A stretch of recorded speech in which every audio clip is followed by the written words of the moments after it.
bom bom. ভাইরে ভাই, মুক্তা আলম হাসানকে ছেড়ে চলে যাওয়ার পর থেকে মুক্তা যেন নিজেকে ডানাছাড়া পাখি ভাবতেছে। একদম উড়াল দিয়ে আকাশে ঘুরে বেড়াচ্ছে, এমনই দৃশ্য হয়ে গেছে মুক্তার। কে যেমন পোশাক আশাক পরতো মুক্তা, এখন যেন তার থেকে বেশি বাজে হয়ে গেছে মুক্তার ড্রেস আপ। আলম হাসানকে দেখানোর জন্য আর জ্বালানোর জন্যই কিন্তু মুক্তা এসব করে বেড়াচ্ছে।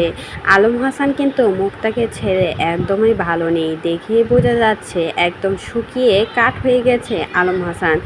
কথায় আছে না, অতি চালাকের গলায় দড়ি, ঠিক তেমনই হয়েছে আলম হাসানের সাথে।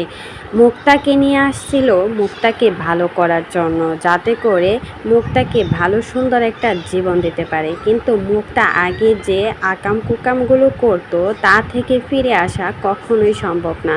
তার জন্যই কিন্তু আলম হাসানকে ত্যাগ করে মুক্তা চলে গিয়েছে। এখন দেখা যাচ্ছে মুক্তা যেন একদম ডানা উড়া পাখির মতন হয়ে গেছে। এখন যেন আরও বিশ্রী কাপড় চোপড় পরে বেড়াচ্ছে, শুধুমাত্র আলম হাসানকে দেখানোর জন্য আর জ্বালানোর জন্য। মুক্তাও কিন্তু কম চেষ্টা করে নাই নিজেকে পরিবর্তন করে আলম হাসানের সাথে মানিয়ে সংসার করতে। কিন্তু সর্বপ্রথম দোষটা দিতে হয় আলম হাসানকে, কারণ একের পর এক বিয়ে করে একজনকে বিনা দোষে তাড়িয়ে দিয়েছে। শর্মিলাকে কোনো দোষ ছাড়াই মিথ্যা অপবাদ দিয়ে কলঙ্কের দাগ লাগিয়ে বাসা থেকে বের করে দিয়েছিল এই আলম হাসান।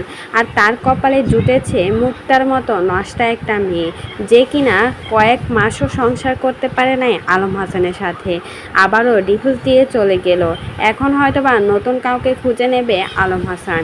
কিন্তু মুক্তাকে সে যে কতটা ভালোবাসতো তার চেহারা দেখলেই বোঝা যায়। তবে মুক্তা কখনোই আলম হাসানকে ভালোবাসতো না। সে কিন্তু আলম হাসানের কাছ থেকে গিয়ে অনেক সুখে অনেক ভালো আছে, বা ডান্স করে নিজের ইনকাম করে খাচ্ছে। ভাবা যায় মুক্তা আগে যেরকমটা করতো ঠিক তেমনই কিন্তু করছে, শুধুমাত্র আলম হাসানের কাছে আসছিল ভাইরাল হওয়ার জন্য। আর ভাইরাল হয়ে নিজেকে পরিবর্তন করে নিল মুক্তা। তো এই বিষয়ে কোনো মতামত থাকলে সেটা কিন্তু অবশ্যই আমাদের কমেন্ট বক্সে কমেন্টে জানাতে ভুলবেন না।